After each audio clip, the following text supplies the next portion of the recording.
वहीं पे छोटी सी एक ऑपरेशन थी कि मैं अभी क्यूआरटी घूम के आता हूँ, और लास्ट में वो मेजर साहब वहीं पे उनको शहीद हुए थे वो। तो आतंकियों से मुठभेड़ थी। हाँ, आतंकियों से वो पता नहीं चला ना, उनकी बदली भी आ गई थी, और वो दृश्य हमने देखा था। तो कहीं ना कहीं ऐसा है, ये सेना के कतई हित में नहीं है। ये अग्निवीर 6 महीने के अंदर में कोई ट्रेनिंग नहीं हो सकता है, और आज सरकारें ये बोल रही हैं।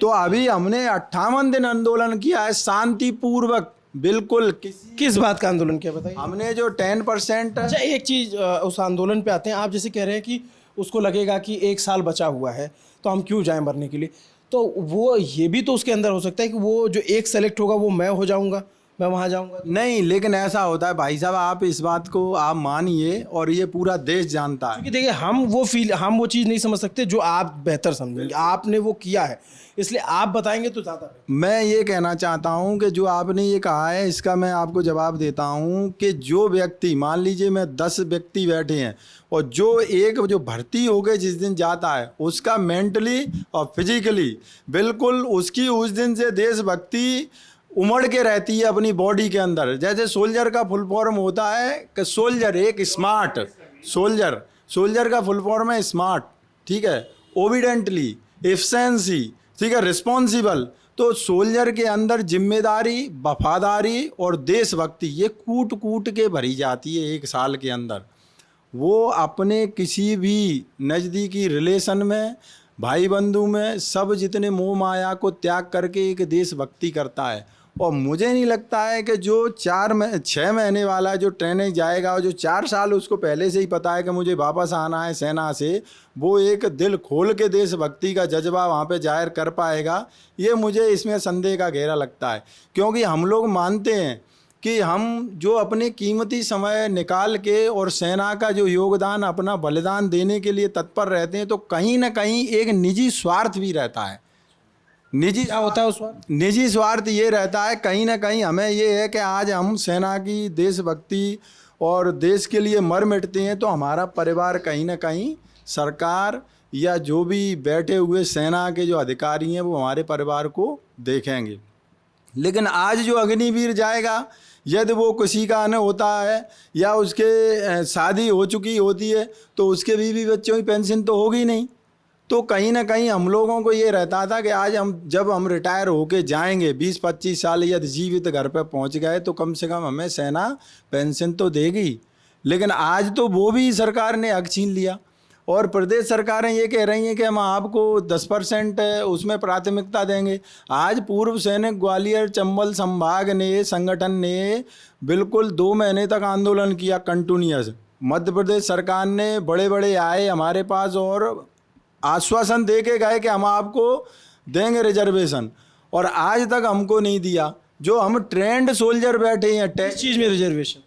जो अभी एमपी पुलिस भर्ती हुई थी, पूरा बताइए पूरा। एमपी पुलिस भर्ती परीक्षा हुई थी जिसमें हमारी 600 वैकेंसी रिजर्व थी।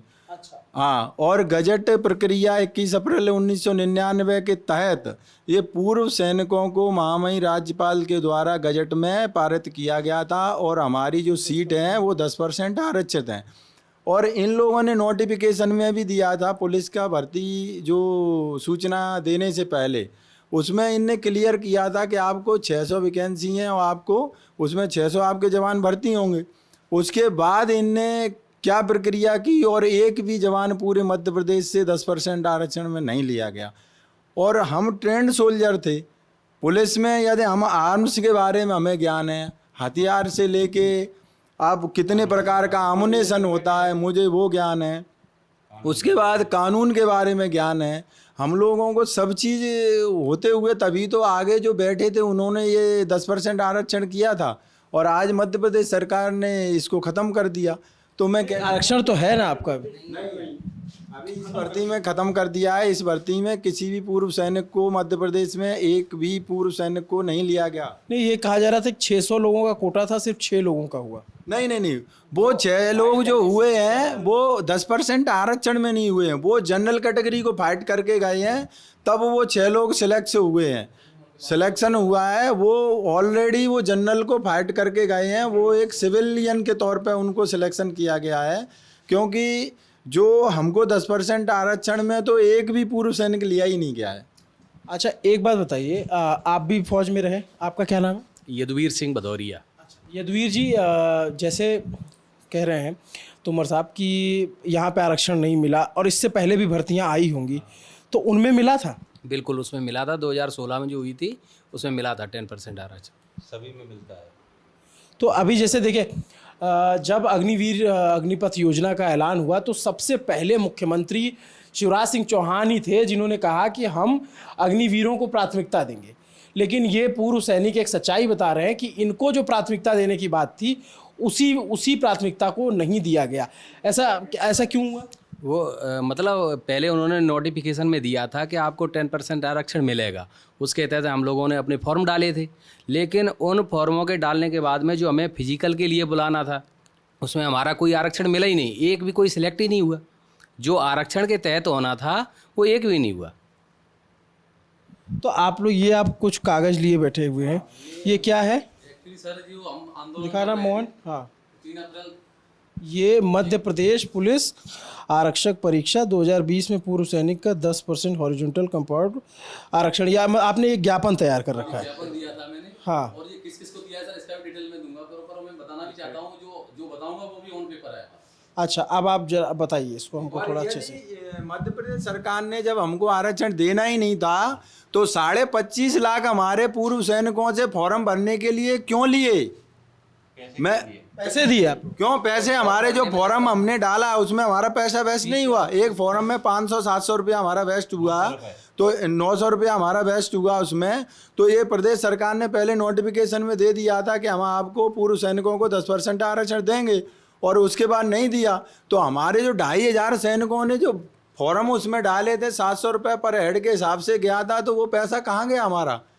ये तो हमको गुमराह किया गया ना, एक तरह से हमारे साथ धोखा किया गया। शिवराज सिंह ने हमारे को आश्वासन भी दिया, उस आश्वासन शिवराज सिंह चौहान ने, सीएम साहब ने आश्वासन दिया, उसके बाद भी हमारा कोटा बहाल नहीं किया गया इन्होंने। तो आप लोग मिले थे क्या सीएम? हाँ, सीएम यहाँ सीएम साहब भी आए थे, केंद्रीय मंत्री भी नरेंद्र सिंह तोमर जी भी आए थे, और तो यहाँ आपके इलाके के मुरैना के मंत्री भी आए थे यहाँ। और मैं सर ये आप इससे पहले बताना भी चाहूँगा कि 25 मार्च को माननीय केंद्रीय civil aviation minister Jyotiraditya Scindia ji आए थे, उनको हमने ज्ञापन दिया है। 28 मार्च माननीय मुख्यमंत्री श्री शिवराज सिंह चौहान को जिलाधीश महोदय द्वारा ग्वालियर ज्ञापन दिया।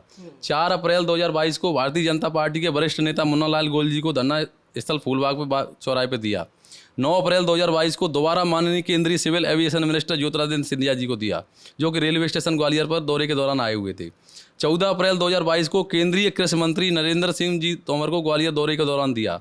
Professional examination board director Malay Shrivastava ji को ग्वालियर दौरे के दौरान दिया। कैबिनेट मंत्री OPS भदौरिया जी को ज्ञापन दिया। कैबिनेट मंत्री तुलसीराम सिलावट जी को एयरपोर्ट स्टेशन ग्वालियर दौरे के दौरान दिया उनके। 3 मई 2022 को दोबारा केंद्रीय कृषि मंत्री नरेंद्र सिंह तोमर जी को ग्वालियर दौरे के दौरान दिया। पिछले आश्वासन दिया नरेंद्र सिंह तोमर जी ने कि हमारा धरना आप इसको अभी थोड़ा क्लोज करें तो हम आपको जो आपका जो 10% आरक्षण है वो दिलवाएंगे। और शिवराज सिंह चौहान जी से मैं खुद मिला था, और ये हमको ये अपना एयरपोर्ट ग्वालियर पे हमको बिल्कुल बता के गए थे, वो बिल्कुल पूर्ण रूप से आश्वस्त किया था कि हम आपको 10% आपका जो पिछला है उसी हिसाब से देंगे। लेकिन आज तक हमको इस विषय में कोई जानकारी नहीं दी। अपर सचिव जो भोपाल में उनसे राजेश रजौरा जी से मिला था, उन्होंने भी यही बात कही कि नहीं आपका जायज़ है मांग और इसको हम कर रहे हैं और करेंगे। लास्ट में हम लोगों ने त्रस्त होके फिर हमने सुप्रीम कोर्ट में याचिका लगाई, और जो हमारा केस चल रहा है शायद कल या परसों में उसकी सुनवाई है। अच्छा, एक वीडियो आया था आप लोगों का सामने, आप लोग तिरंगा लेकर के बाइक रैली निकाले थे। जी सर। ये सारे ज्ञापन देने के बाद? नहीं, ज्ञापन के दौरान उससे पहले भी रैली के से पहले भी दिए थे कुछ, और जब हमारी नहीं सुनी गई तो हमने रैलियाँ भी निकाली अपने सख्त। इसमें सर ये मैं संदेश देना चाहता हूँ आज के युवाओं को भी। 3 अप्रैल 2022 से 58 दिन में अनिश्चितकालीन धरना प्रदर्शन में बैठे हुए पूर्व सैनिकों द्वारा किसी भी प्रकार की सरकारी अथवा गैर सरकारी संपत्ति को नुकसान नहीं पहुंचाया गया, ना ही जनता जनार्दन को किसी भी प्रकार की परेशानी आने दी गई। चाहे पूर्व सैनिकों द्वारा कितनी भी बड़ी रैली या फ्लैग मार्च निकाले गए हों जिसमें हजारों की संख्या में पूर्व सैनिक एकत्रित हुए हों, लेकिन जनता जनार्दन के अधिकारों का ध्यान रखा गया। और सर मैं ये बात थी हमारे आंदोलन की अभी मैं आपको और जो हमारे साथियों ने जो बताया उससे मैं पूर्ण रूप से सहमत हूं और कुछ उसमें और जोड़ते हुए आपको बताना चाहता हूं। पहले मैं मीडिया बंधुओं का बहुत बहुत धन्यवाद करूंगा कि आप इतनी दूर हमारी ये आवाज़ सुनने के लिए यहाँ तक पहुँचे। हमारा काम मतलब ऐसा ही है कि हमको सुनना। सर मैं यहाँ से हूँ मुरैना क्षेत्र से, जहाँ से हमारा जब हमारी स्कूलिंग होती है 8वीं क्लास से हमारे पेरेंट्स द्वारा हमें बता दिया जाता है कि आप अच्छी ढंग से पढ़ाई करें और अपने फिजिकल को भी मेंटेन अभी से करें, क्योंकि उनको हमारे पेरेंट्स को हमारे परिवार वालों को ये पता होता है कि इन्फेंट्री या सोल्जर्स बनोगे आप या सेना की दूसरी कोरों में जाओगे तो वहाँ बहुत ही टफ पर्सन की ज़रूरत होती है। एक नॉर्मल व्यक्ति देश की सेवा नहीं कर सकता।